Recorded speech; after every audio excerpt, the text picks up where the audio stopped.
All right, ready to move on to our final story? Oh, man. This one's going to get me fired up, too. Well, I think this final story links to this.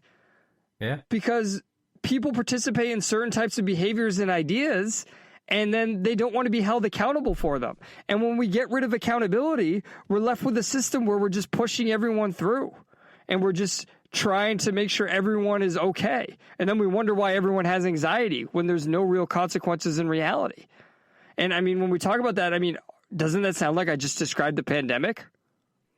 Yeah. So an article was sent to us. It's by an economist at Brown University, Emily Oster. It appears in The Atlantic. So I want to be clear. We're talking about Brown University.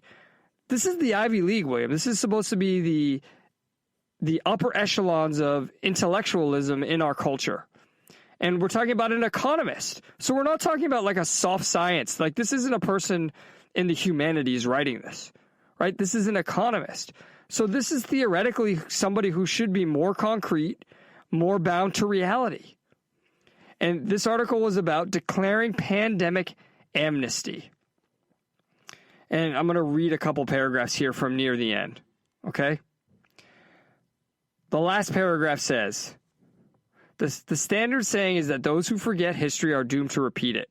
But dwelling on the mistakes of history can lead to a repetitive doom loop as well. Let's acknowledge that we made complicated choices in the face of deep uncertainty and then try to work together to build back and move forward.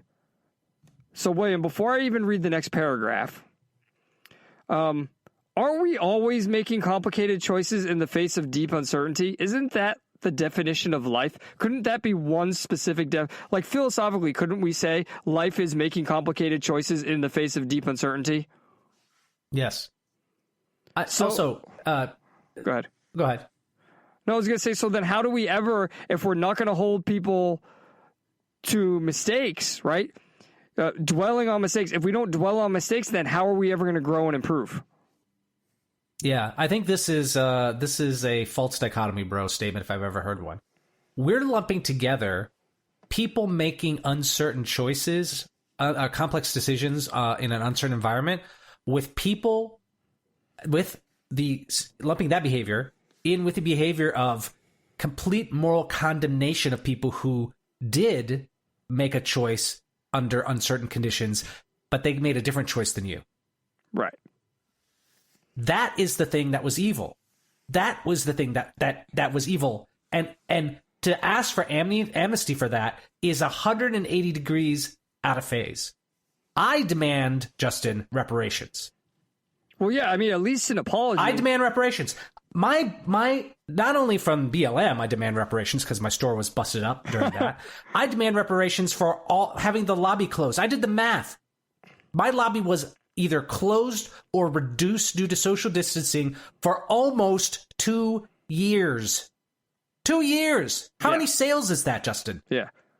Well, how long did my staff and I have to wear masks in the store? 18 months. Yeah. There's still employees that wear masks.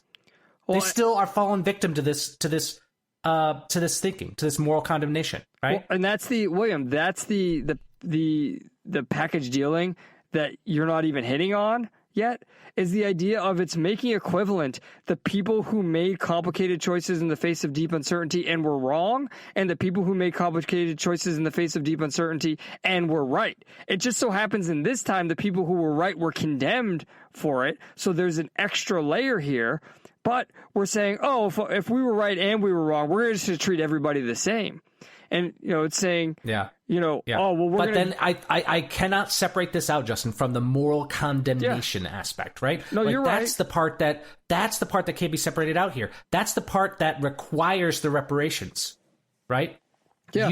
You chose to destroy parts of my business and called me immoral for trying to stand up against it, right? Right. And look at that restaurant, the Adam Carolla's went to school with, that they just completely shut down. They put a fucking fence around it. Yeah. Because they kept trying to open. Yeah. Look, dude, I'm not saying you're wrong. I was just trying to show how bad it is, right? Because there's a base premise below the moral condemnation, which in itself is horrific. And then you add the moral condemnation towards it, and you want the amnesty. It's like somebody does something wrong, punches you in the face for doing right, and then says, my bad, can we have an amnesty for punching you in the face? It's like, not only did you do the wrong thing, but disgusting. you hurt me for you doing the wrong thing. Yeah. And then here's the clear. So here's the next paragraph. We have to put these fights aside. And their basic argument here is, this is being used as cultural warfare. Well, William just explained to you why it's being used as cultural warfare. You want to have punched us in the face and then turned around and has to say, no, it's okay, you punched us in the face. So we have to put I only punched you in the face because I was making complex choices in an ambiguous environment. Justin. And I assumed that I was morally superior to you. And I assumed that I was right, and therefore I was morally superior in that moment. Right. So now let's just forgive it, amnesty, we'll take the high road, turn the other cheek. Right. We're not going to reflect and think, well, maybe next time we all don't know, we're just going to look at each other and go, well, we'll see who's right. I think you're right, I think I'm right, we'll see who's right. Like, William, did you ever hear me, morally look down on someone who took the vaccine? Did we on this show ever say anyone who took the vaccine is a bad person? No. No, because that's your choice. I don't think it was a good choice, but that's for you to deal with the consequences, not me. Right? So they're saying we have to put these fights aside and declare a pandemic amnesty. But here's the thing, William. I don't think they're using the word amnesty correct. So I'm going to read this paragraph, and then I'm going to read the dictionary definition of amnesty. We can leave out the willing purveyors of actual misinformation while forgiving the hard calls that people had no choice but to make with imperfect knowledge. Okay, as William said, yeah, fine. But wait. But we know, hold on, let's just start, really quick example. The misinformation that was spread, for example, by Fauci saying masks don't work, and then masks did work, and then masks don't work. Remember, we went through multiple phases with masks, right? So do we get to how does that work, right? Like who was spreading misinformation and others were just making tough calls, right? Even that is not giving up your perspective of the moral high ground. Yes. Well, even the next sentence, right? Los Angeles County closed its beaches in summer 2020. So they took an example that was, everybody obviously knows this was wrong at this point, right? Anyone with any sense of, any half of a common sense knows this is wrong. But they picked this example because they don't want these people to be held accountable for it. Ex post facto, this makes no more sense than my family's masked hiking trips. Oh, okay. So now I'm going to psychologize here, William. We see this author projecting here. That this author is afraid of... Here's the real problem, William. This author is afraid of being punched back in the face for someone who they punched in the face. Do you get what I'm saying? Yeah. Hold on. Let's make this concrete. She's trying to avoid justice. Yes. That's why I brought up reparations right away. They're trying to avoid justice here. Right. Reality is about to prove these people wrong. Justin, if we live in a healthy culture 10 years from now, which is a big if, we will see some form of reparations for what's been done. I mean, at the very least in the public school, with the way these kids are so far behind now. Yes. We will see some form of reparations. Yeah. If society is just in 10 years. That's a big if. Well, and we'll get there. We'll get there when we get to the definition of amnesty. So we need to forgive, but we need to learn from our mistakes and then let go. We need to forgive the attacks, too. Because I thought schools should reopen and argue that kids as a group, blah, blah, blah. And I certainly don't need to dissect and rehash that time for the rest of my days. Because this person picked one thing where they disagreed with the prevailing wisdom to try and show their middle ground, right? So this entire sentence, this entire paragraph is trying to prove this person's middle ground. So the definition of amnesty, William: an official pardon for people who have been convicted of political offenses.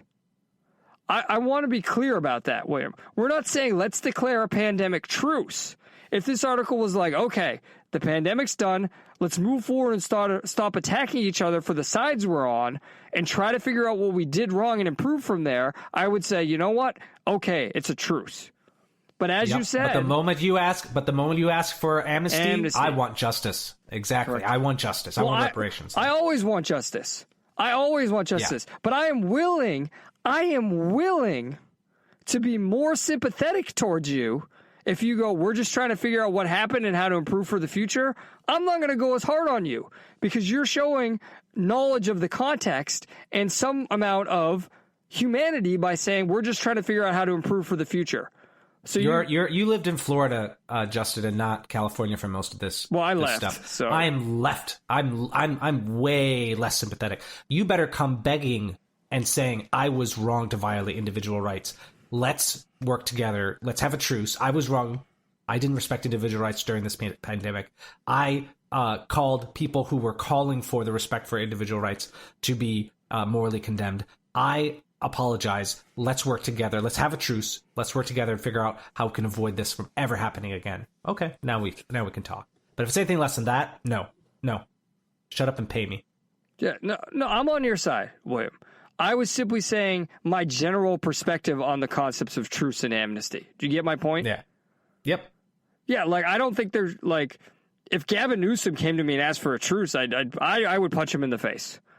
I would get arrested. You would punch a Nazi? Jesus, Justin. You're not allowed to punch a real Nazi. You can only punch fake Nazis. You get my point, though, right? For the normal average person, if they say, "Hey, let's declare a truce, let's figure it out," and then I could sit down with that person and have a conversation, and the person could figure out what he or she did wrong and the mistakes that were made, I would be more sympathetic and less harsh on the reparations or the punishment I would want to give to that person. Do you understand my logic? Yeah, I think I do. Right. But a person who at the forefront says to me, "Oh, let's declare amnesty," that makes me want to give them amnesty less because they're showing at the front that they know that they fucked up majorly. You only come to the negotiating table and say, "Well, I just want nobody to be punished," if you know that you did worse.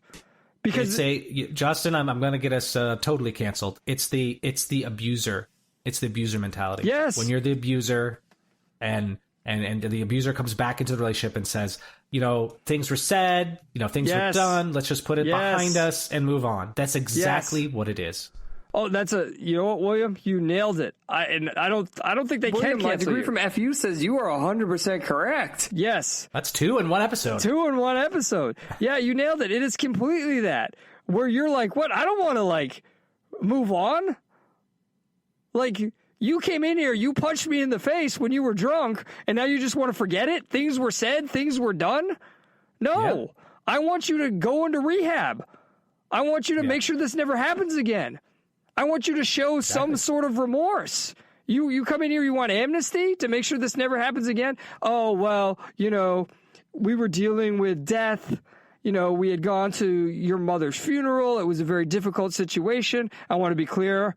Myself and my wife's mothers are both alive. And this is a hypothetical example. Every person I've dated, their mothers have been alive, and I met their mothers, and they were very nice women. Right? I want to be clear about that. So this is completely hypothetical. But it's like, because I'm making this example, William, because emotionally, funerals are very stressful times. So it's like, we were at a funeral, everyone was upset, I got a little too drunk, and, I took out some of my issues on you physically. But mistakes were made. You also, you were very cold towards me. And we shouldn't be like that when we're in a relationship. Well, yeah, granted, that's probably true. But let's talk about.